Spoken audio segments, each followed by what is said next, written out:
Ayan, at dahil mga bossing ko, usong-usong ngayon mga bossing ko, ang parisan mga bossing. Ako'y nagmamadali mga bossing ko. Inom muna ako ng kape, tapusin ko muna mga bossing ko, yung niluluto ko mga bossing. At ako'y pupunta mga bossing ko kay Diwata at saka kay Rosemar ngayon mga bossing. Siyempre makikiuso tayo mga bossing ko, at saka para makagala-gala din mga bossing. Yan, ngayon pa mga bossing ko, eto ang ating kape-kape muna tayo mga bossing. Ito yung kape ni Joelyn Beauty Product mga bossing. Siyempre mga idol natin ng mga yan mga bossing ko na nakaka-inspired dahil sila nga po mga bossing ko yung nagsimula sa scratch. Tapos ngayon napakayaman na nila at sikat na sikat mga bossing. Init.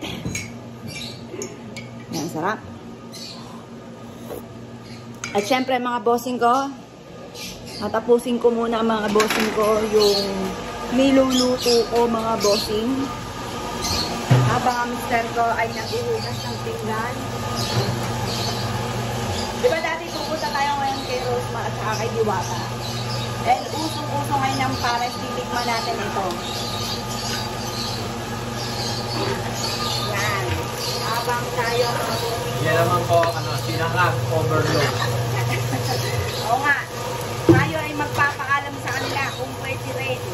Tayo mag-o-overload din mga bossing. Ito naman po mga bossing ko, 20 pesos. O, pa.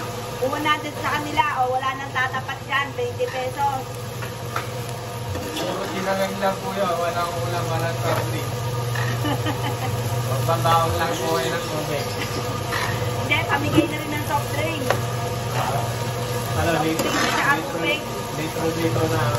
Oo. Mamimili pa kayo ng soft drink sa 20 pesos mga bossing ko. Mamimili ka pa ng soft drink. Kung gusto mo Coke, Pepsi, Pop, kaya lang wala ng Pop. Pero kung gusto nyo, ipapa-open natin. Ibabalik natin ang Pop kung gusto po ninyo mga bossing. Nakakatuwa lang, masaya-masaya ko sa mga nanggaganap sa kanila. Nakakatuwa. Nakakapag ako ng gano'n. Dati tignan mo, nakakatuwa ang sila. Ang daming tao. Eh, pupunta rin tayo dyan. Makikita tayo, makigulo.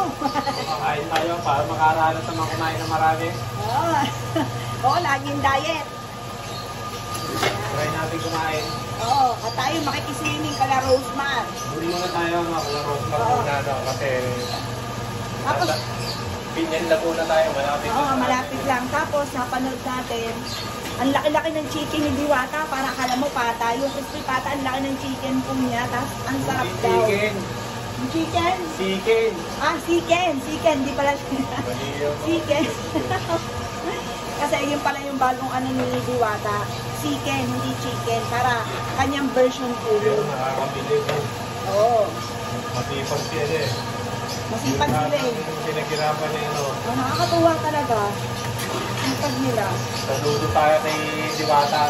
Kay Diwata, oh. Pati kay Rosemar. Kasi ang daming pagsubok na pinagdaan. Diwata, kay Rosemar. Kita ka lang, nanonood tayo dun sa ngayon. Oo. Pupunta po kami mga bossing. Lulutuin ko lang po ito. Samahan niyo po kami mga bossing. Tignan natin mga bossing ko kasanapan doon. At makikikain din po tayo. Saludo tayo sa kanilang dalawa. Oo, galing. Galing. Yan yung mga huwara, yan ang mga masarap panoorin. Sabi ko nga po sa inyo mga bossing ko, manunood tayo na may inspired tayo at hindi tayo ma-expired mga bossing. Yan, yung mga inspirasyon natin. Yung mga panood nyo. kahit maraming pagsubok, laban lang ng laban. Nakasubaybay kasi ako sa mga yan mga bossing. Isa nga sa mga lodi ko eh. Tapos susunod dami rin pupuntahan mga bossing ko yung Kapinpin Brothers. Ano? Yan, yung mga sikat na yan na nagsimula sa ano eh, tapos ngayon ang yayaman na mga bossing, yun ang mga masarap panoorin. Yan ang masarap puntahan, dadayuhin ko din po yan mga bossing. Kasi nakikita ko rin yung sarili namin sa kanila. Kaya nakakatuwa. Oo, nakakatuwa talaga. Alam nyo, itong kwartong to, nandiyan ang CR, nandiyan ang higaan, lababo. Siguro mga natulakan lang yan, mula dyan, pakita mo. Yan. Susunod po niya sa ganyan. Sa sahig. Wala kang pambili ko yun. Magtatapin lang kami nung nabibili ko sa palengke. Okay.